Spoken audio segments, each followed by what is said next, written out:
La entrevista del Telematutino 11, gente importante, a tratar temas importantes. Comenzamos la semana, como siempre, con buen pie, con un buen invitado.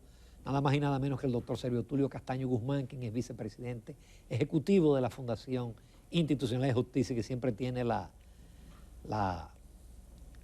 a decirle, la atención de aceptar nuestras invitaciones, independiente de su agenda, que es bien cargada.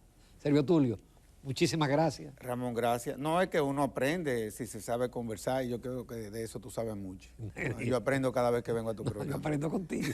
No, esa es la verdad. Además, Servio Tulio tiene la gentileza de que siempre me envía los informes que emite el FINJUDE sobre cada uno de los temas, y eso le da a uno un input que ayuda a entender, especialmente los que no somos versados en cuestiones judiciales, en cuestiones jurídicas o en cuestiones constitucionales. Pero el tema obligado es el fideicomiso. Y el bendito fideicomiso público, el fideicomiso público, que una de las cosas que a mí más me preocupa es que la gente en la calle o por correo, por las redes me dice, eso es muy complicado, yo no lo entiendo, traten de explicarlo, y no es sencillo explicarlo. No, y además es un tema complejo y para nosotros novedoso. Sí. O sea, a veces uno hay cosas que no entiende. Es que esto debió de haber llegado antes, en honor a la verdad. Claro. Nosotros somos los últimos que, como países, vamos a hacer uso de una herramienta de esa naturaleza, que no es más que una inversión pública, honestamente hablando te lo digo. Y se hizo privada con la Ley de Desarrollo Hipotecario. Sí, no generó mayores inconvenientes, pero nosotros, recuérdate que nosotros somos think tank. Entonces nosotros realizamos muchos programas de educación continuada. Tú hablabas, por ejemplo, de los documentos que emite la Fundación, y eso es en ese ámbito que lo emite. Entonces eso nos llevó a que desde el 2012 nosotros venimos tratando el tema de los fideicomisos a través de diplomados que se celebran desde la Fundación Institucionalidad y Justicia. ¿Tanto privados como públicos? No, privados. Porque en esa ley, inclusive el coordinador es Omar Victoria, que es un experto en derecho bancario y en esos temas muy específicos. Es el que ha venido conjuntamente conmigo desde la Fundación trabajando la figura del fideicomiso. Y por eso es que tú ves que en todos los debates que se hicieron en el Senado, ya en lo que tiene que ver con el conocimiento del fideicomiso público, FIN jugó un rol, es decir, haciendo propuestas, sugerencias, muchas de las cuales inclusive fueron acogidas. Si tú lees, por ejemplo, lo que aprobó el Senado destaca el papel de la Fundación en todo lo que fue ese proceso.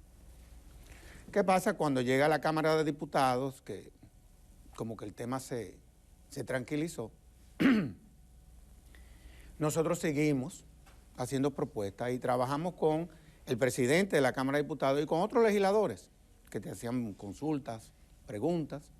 Y por eso es que tú ves que hace unos días nosotros entonces ya formalizamos cuáles eran los aportes que nosotros entendíamos que podíamos hacer en este trayecto, porque ya en otros trayectos ya lo habíamos realizado, esa es la realidad. Pero el producto que salió de la Cámara y todas con modificaciones, ¿satisface eso o tú crees que todavía, aprovechando esta nueva legislatura, se puede mejorar? Todo es perfectible.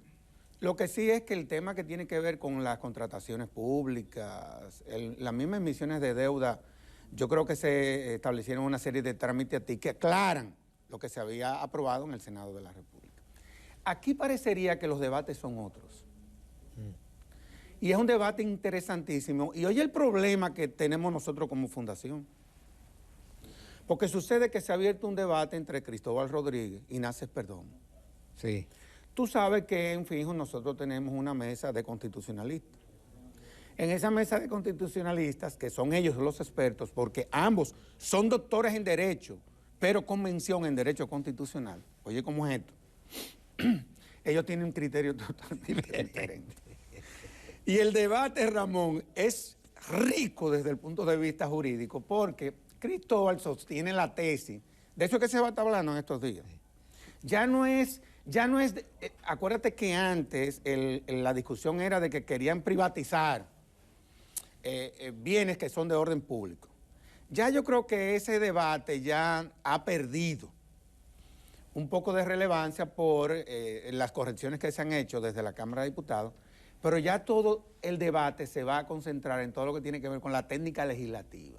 si es orgánica o no, no es orgánica. ¿Qué pasa? Cristóbal, que publicó un artículo, muy buen artículo, porque estamos hablando de dos personas, de dos juristas, que cuando emiten una posición la fundamentan. O sea, el derecho se construye sobre la base de la argumentación. Entonces, estos dos juristas, porque lo son, como lo es Olivo Rodríguez Huerta, como lo es Eduardo Jorge Prats, entre otros. Cristóbal, la semana pasada, en un periódico de circulación nacional, publicó un artículo en donde él sostiene la tesis de que esa es una ley ordinaria, partiendo de que esa no es una ley marco. Tú sabes que en virtud del 112 de la Constitución, es ahí donde la Constitución identifica cuáles son las leyes. Y las que tienen que ver con inversiones públicas, de inversión pública, evidentemente de que la Constitución dice que son orgánicas. Pero ¿qué sucede? Que Cristóbal sostiene la tesis de que hubo una ley que se aprobó en el 2012, que es la que tiene que ver con la inversión pública, que es la ley marco. Sí. Y que por eso, como hay un precedente del Tribunal Constitucional con relación a la ley orgánica del presupuesto versus la ley general de presupuesto anual, en donde el Tribunal Constitucional dice que la que es orgánica es la ley orgánica general de presupuesto, pero no la ley de no el presupuesto que se aprueba cada año. No, porque son leyes que tienen una temporalidad. Pero ¿qué pasa? Y da algunos argumentos que parten de decisiones del Tribunal Constitucional. Interesantísimo. Pero NACE sale hoy con un artículo interesantísimo también, en donde NACE sostiene la tesis, bueno, y que también, inclusive, la propia ley que aprobó el Congreso el año pasado, estableciendo la tasa cero, acuérdate, se aprobó como una ley ordinaria y no orgánica, por el tema de la temporalidad. ¿Qué dice NACEF? NACEF dice que no hay discusión de que se trata de una inversión pública. Ese no es el debate. Pero él dice que esa ley que se está aprobando, esa ley del fideicomiso público, es la ley marco, que va a regular, en sentido general, a los fideicomisos que posteriormente, ya ordinariamente, aprobará el Congreso de la República. Oye, qué cosa más interesante. Y ese es el debate que nosotros vamos a tener en estos días. Nosotros como fundación, como tú comprenderás, entonces, para nosotros pronunciarnos en ese sentido, nosotros vamos a tener entonces que auxiliarnos de los demás constitucionalistas, a ver si podemos llegar a generar un consenso de realmente cuál es la naturaleza de una legislación de este tipo. Por ejemplo, perdón, el viernes pasado Pancho Álvarez decía que ese artículo 112 de la Constitución es muy extensa, que él cree que fue mal escrito y que si se declara orgánica esa ley, él dice en sentido general, todas las leyes van a tener que ser orgánicas y eso limita al Poder Ejecutivo. Entonces, ese es uno de los argumentos que utiliza Cristóbal en la posición que él fija. Lo que pasa también es que entonces NACEF se va por la línea de todo lo que tiene que ver con la seguridad jurídica.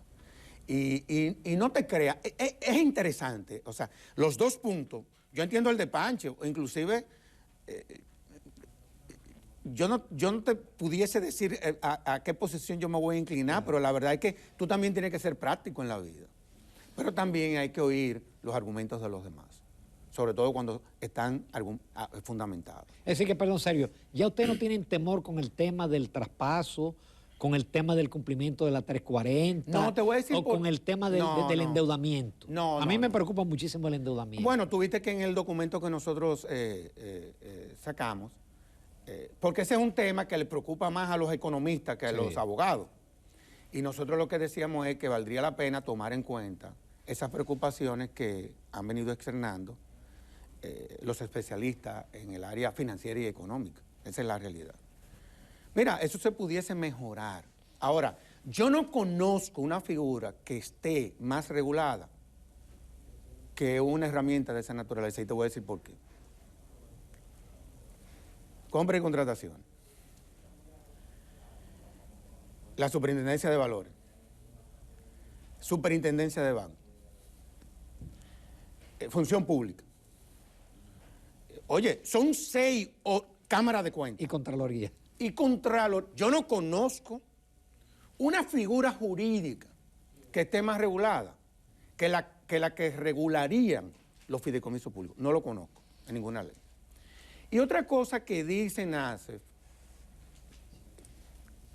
es que es posible que una ley de esta naturaleza pudiese tocar aspectos de leyes que fueron aprobadas orgánicamente, como la de función pública, la propia ley de compras y contrataciones. Obviamente eso hay que verificarlo. Eso hay que verificarlo. Pero te quiero decir que el debate es interesante. ¿Qué va a pasar? Vi otro tema que salió la semana pasada, pero ese sí está claro en la Constitución. Es de que estos proyectos van a tener que ser reintroducidos de nuevo. Antes de la reforma del 2010, acuérdate que yo fui consultor jurídico del Congreso. Ese era un debate siempre, de si tú aprobar una legislatura extraordinaria, que más que legislatura extraordinaria, a mí me gusta llamarle extensión. Honestamente no te lo digo. No sé por qué eso se quedó en la Constitución del 2010. Siempre se daba ese debate, porque eso no estaba claro. Por eso, cuando estábamos debatiendo la reforma constitucional, eso lo tuvimos muy en cuenta en la Fundación. Y si tú te vas al artículo 100 de la Constitución, el artículo 100 de la Constitución resolvió el conflicto. Y dice que no perimen. No perimen, pero de manera expresa. Sin embargo, todavía se sigue insistiendo que hay que reintroducirla. No, yo escucho a los propios legisladores diciendo pero eso. son legisladores que hay una división entre los legisladores, pero eso está totalmente resuelto. Inclusive Carlos Salcedo, NACEF y Cristóbal se pronunciaron en esa dirección y dejaron muy claro eso.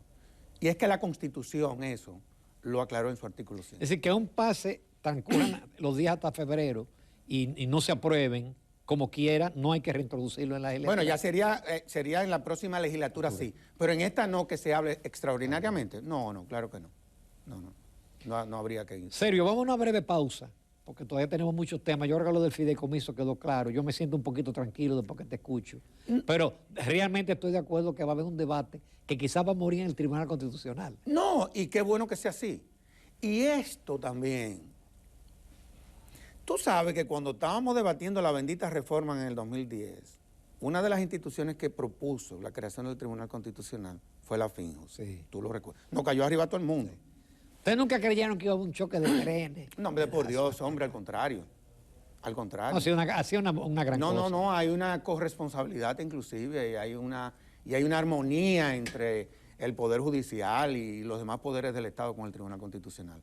Porque a fin de cuentas, recuérdate que en aquella ocasión lo que se quería era, o lo que se propuso era, una cuarta sala a lo interno de la Suprema Corte de Justicia, que eso sí hubiese generado una tensión a lo interno del Poder Judicial, pero no tú creando un órgano extrapoder, independiente al Poder Judicial.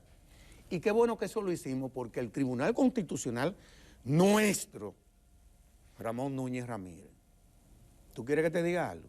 Porque las cosas buenas, tú terminaste con una buena noticia en tu comentario. Pues yo te voy a dar otra. Está entre los 10 tribunales constitucionales más emblemáticos en el mundo, ahora en esta coyuntura. Ojalá siga así.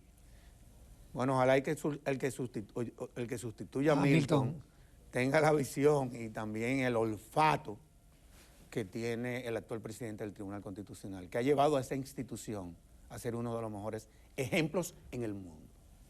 ¿Qué te parece? Totalmente de acuerdo, Sergio Tulio. Con tu permiso nos vamos a una breve pausa porque nos quedan todavía otros temas de mucho interés, aún más que el fideicomiso quizás. Propuesta semanal, domingos a las 8 a.m. por Telesistema, un canal de emociones. Continuamos con el doctor Sergio Tulio Castaño Guzmán, vicepresidente ejecutivo de la Fundación Institucional de Justicia. La otra preocupación que también ustedes se pronunciaron es sobre la ley del régimen electoral. Claro. Especialmente con el tema de los topes, de la transparencia, que ¿Qué oportunidades hay? Porque esa también fue aprobada en segunda lectura por el Senado de la República y está en una comisión. En la Cámara de Diputados. En la Cámara de Diputados que creo que apenas concluyó la lectura. Sí, nosotros inclusive hemos venido trabajando con la Cámara de Diputados y hemos hecho nuestras observaciones, las cuales están siendo ponderadas. Esa es la realidad. Yo tengo que confesar aquí que en cuanto a lo que tiene que ver con la técnica legislativa, muchas veces la Cámara de Diputados, gracias a Dios, ha tenido como práctica el de corregir cosas que en el Senado muchas veces no se tomaron en cuenta. Yo creo que eso pasó con la ley de fideicomiso, pasó con la ley de extinción de dominio y está pasando con la ley del régimen electoral. ¿Qué es lo que a nosotros nos preocupa, entre otras cosas, el tope y el tema de la rendición de cuentas por parte de los partidos políticos? A mí me gustaría que inclusive los partidos políticos fueran sujetos obligados de lavado. Que lo estaban en el proyecto. Claro, porque fue una propuesta y lo sacaron. Sí. Pero eso lo puede hacer la comisión de lavada administrativamente, tú sabes que es así. Y le estamos pidiendo a esa comisión que por favor, mediante resolución, si el Congreso no lo hace en esta reforma, entonces que lo hagan ellos, que lo pueden hacer perfectamente. Porque como atribución la tienen. ¿Qué es lo que a nosotros nos preocupa? Es que el órgano rector, en este proceso que lo que se procura es fundamentalmente fortalecerlo, me refiero a la Junta Central Electoral, porque esta es la ley del régimen electoral, no es la ley de los partidos políticos, que es otra cosa. Que esa está pendiente. No, pero imagínate tú, eso fue una locura. 14 decisiones de inconstitucionalidad, o sea, es una cosa que debe de llevar a preocupación al propio Congreso. O sea, esas cosas no se pueden volver a repetir en el Congreso de la República Dominicana. ¿Qué es lo que a nosotros nos preocupa? Que el órgano en este proceso quede débil. Porque ¿qué es lo que está pasando? ¿Qué fue lo que pasó en América Latina? En estos países en donde hay desestabilización política. Es que desprestigiaron y debilitaron a los órganos electorales. Los países que han podido sobrevivir, han sobrevivido porque aun cuando los partidos políticos son débiles, cuando el órgano electoral es fuerte, endereza al sistema de partidos. Entonces, yo no quisiera que aquí pase lo que ha pasado en Bolivia, lo que ha pasado en Perú, lo que ha pasado casi en América Latina entera. Falta en Estados Unidos se ha intentado desacreditar. No, yo te digo a ti que es una verdadera... Yo no quisiera que eso pase en la República Dominicana, en donde cuando tú analizas desde el punto político cuál es, por ejemplo, el nivel que nosotros tenemos, yo no te puedo decir que nosotros seamos el más sólido, pero somos de los que mejor estamos en América Latina desde el punto de vista de estabilidad política. Entonces, nosotros tenemos que aprovechar la oportunidad de que esas debilidades que tiene la Junta para poder someter al orden al sistema político, eso quede bien claro. Y eso no quedó claro. Pero parece que hay un artículo 26 que debilita. No, y además en todo lo que tiene que ver con algunas medidas que preventivamente podía tomar la Junta Central Electoral, eso se lo quitaron a la Junta Central Medidas Electoral. cautelares, ¿no? Sí, y me llama la atención, y eso lo digo responsablemente, que la oposición o los senadores de la oposición digan que la Cámara de Diputados debiera de aprobar lo que aprobó el Senado. Cuando la situación se da entre los partidos de oposición en los procesos electorales con el que está en el gobierno. Claro. O sea, es a la oposición que le conviene que la Junta Central Electoral quede, desde el punto de vista institucional, fortalecida. Y la que le conviene que haya equidad, que no haya mucho gasto. Es lo que te digo, entonces, esas son de las cosas que a uno le llaman la atención. Entonces, por eso es que tú ves que nosotros preparamos un documento, que te lo enviamos a ti, nos juntamos con la Junta Central Electoral y los congresistas explicando estas cosas, explicándolas. Por ejemplo, tú sabes que muchas veces se dan las campañas a destiempo. Bueno, tuvimos esa situación. Tuvo la Junta que pactar con los partidos políticos. Porque ¿cuál es la realidad y cuál es la verdad de todo esto?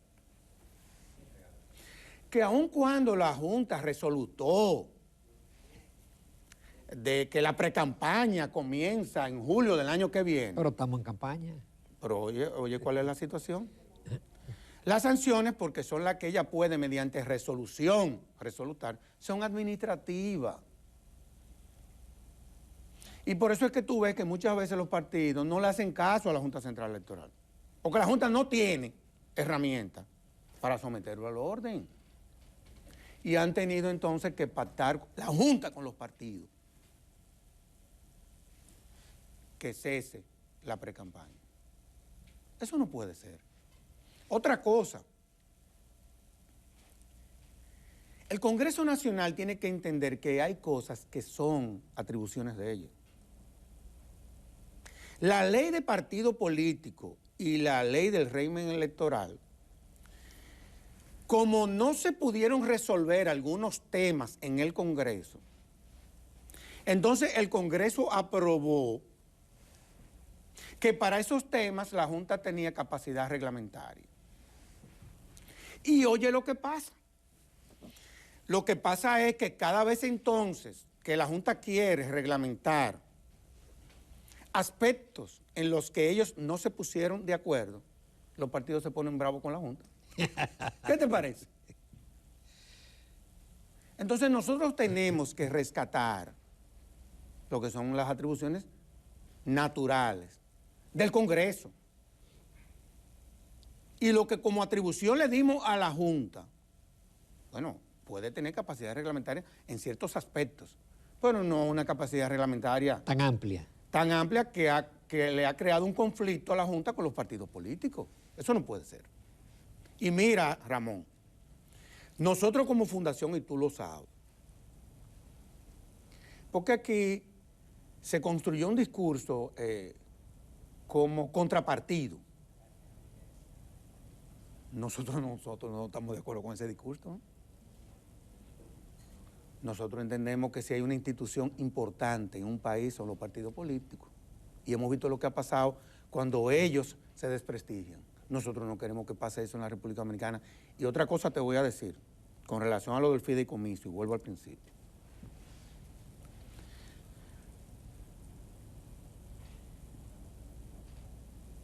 Más que nunca se requiere esa herramienta en este país. Porque nosotros, yo te lo voy a explicar constitucionalmente, ya el Estado no es un faraón. Nosotros tenemos un Estado social y democrático de derecho. Eso lo que te quiere decir es que el Estado como tal, inclusive hasta la propia política, todo lo que tiene que ver con las políticas públicas, ni siquiera ya se construyen sobre el ejercicio de la política o desempeñando una función pública. Ya hay un componente que tiene que ver con, que probablemente es el más relevante, que es el que tiene que ver con el de la participación de los sectores de la sociedad en los asuntos públicos, incluyendo las inversiones. Vamos a hablar de esto con claridad, para que la gente entienda. Si eso es así, por eso nosotros hemos estado trabajando en el bendito fideicomiso. Porque entendemos que es al Congreso, oye lo que es la vida. Mientras nosotros no tengamos una ley de fideicomiso público, el Congreso va a tener la discrecionalidad de aprobar los fideicomisos que se le someten. Si tú los regulas, esa es una camisa de fuerza para el propio Congreso. O sea, tú vas a cerrarle esos niveles de discrecionalidad que tiene el actual Congreso con una legislación de esa naturaleza. Porque cada fideicomiso tiene que regirse por esa ley marco. Pero claro. Entonces, oye, porque Alguien me dice, no, es que a ti no te gusta el debate. No. A mí me gusta el diálogo, digámoslo así.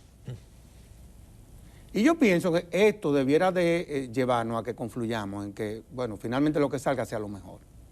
Pero vuelvo y te reitero, ya la lógica del Estado, el Estado lo que es un ente regulador.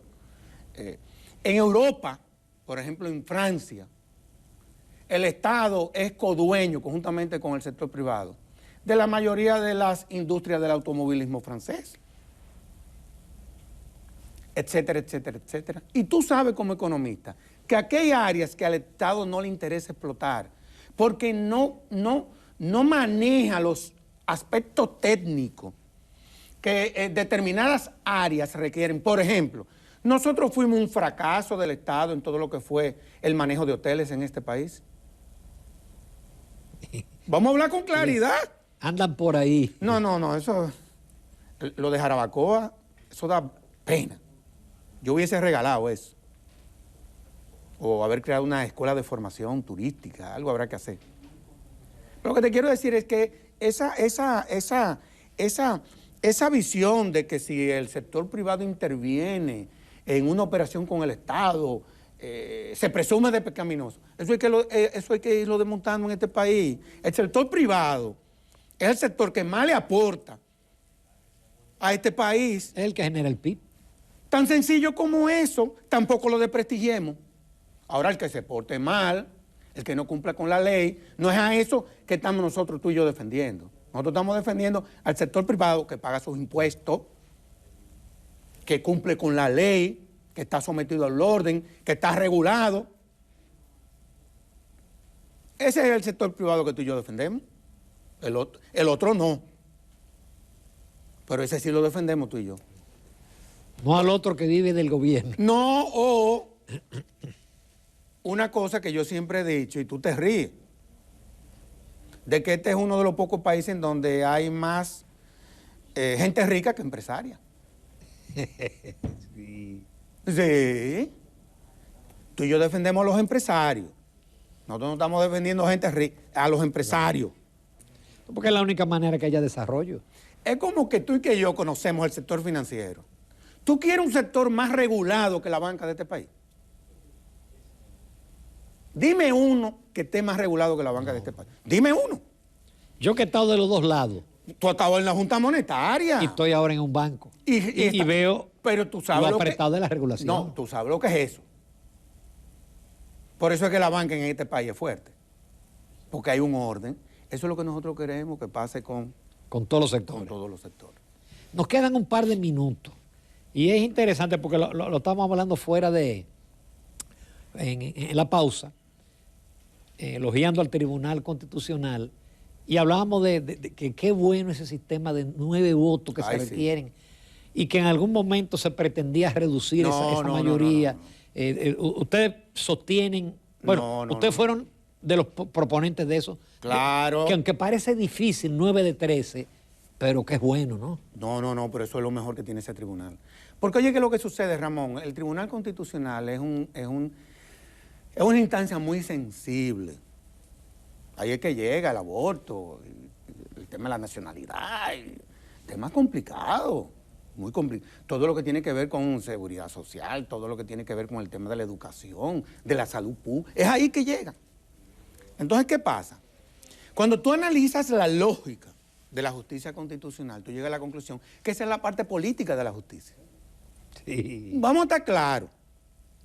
Inclusive una de las razones por la que nosotros proponíamos o propusimos que sacaran eso de la Suprema Corte de Justicia era para sacar ese aspecto político de ese poder del Estado.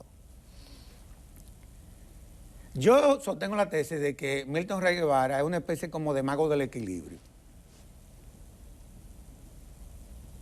Y tú sabes que yo conozco al profesor Rey Guevara. Fue el primer vicepresidente ejecutivo de Finjo, exacto. Pero es uno de los mentores de uno, porque hay una relación de amistad y de respeto. Y ciertamente yo creo que esa ha sido una de las disposiciones más certeras en cuanto al funcionamiento del Tribunal Constitucional. Otra cosa, ¿eso ha funcionado? Ahí no ha habido un escándalo. No. Ahí tú puedes no haber estado de acuerdo con una decisión del tribunal.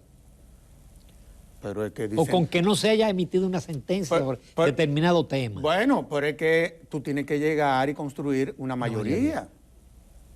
Pero fíjate que en los temas en donde no se han podido construir mayoría, son temas difíciles y muchas veces tiene que ver con la propia ideología de quienes componen el tribunal. Porque ahí el componente ideológico, no es el jurídico, no. Es el ideológico, el político, es el que predomina. Es una cosa diferente. ¿Qué es lo que ocurre en el Tribunal Supremo Federal en los Estados Unidos? Sí, porque la Suprema Corte de los Estados Unidos, y tú y yo hemos estado por ahí, es el Tribunal Constitucional de los Estados Unidos. Es el Tribunal Constitucional. Cada estado tiene su Suprema Corte, pero el Tribunal Constitucional es la Suprema Corte. Y ahí juega la ideología. La ideología está a tal punto que tú has visto qué es lo que se toma en cuenta cada vez que se renueva una bancada. Es el componente ideológico. Y tú te das cuenta cómo un juez que lo propone un demócrata es totalmente diferente al que proponen los republicanos. Liberales y conservadores. En cuanto a la lógica. Sin embargo, en cuanto a la hermenéutica del derecho, evidentemente de que ahí nadie se puede equivocar. Ahí no se puede. Son vitalicios, pero el que se equivoca es para afuera que va. Fíjate que jueces que nombró Trump votaron en contra de él. Sí. Ahí nadie se puede equivocar. Así como uno ve, y le encanta ver un fiscal general que nombra un fiscal especial para que evalúe los papeles de Biden. Por eso es así. Eso se llama independencia. Eso se llama independencia y lo que pasa es que el procurador general allá, aun cuando lo nombra el presidente, lo tiene que ratificar el Congreso. Que puede ser un buen mecanismo aquí también eso. Sergio Tulio, qué buena conversación hemos tenido. Te agradezco Pero muchísimo. fue muy técnica. No, qué vaca. Se entendió. Gracias, Sergio Tulio. Siempre. Nos vamos a comerciales, amables televidentes. Retornamos con la recta final del Telematutino 11. Propuesta semanal, domingos a las 8 a.m. por Telesistema, un canal de emociones.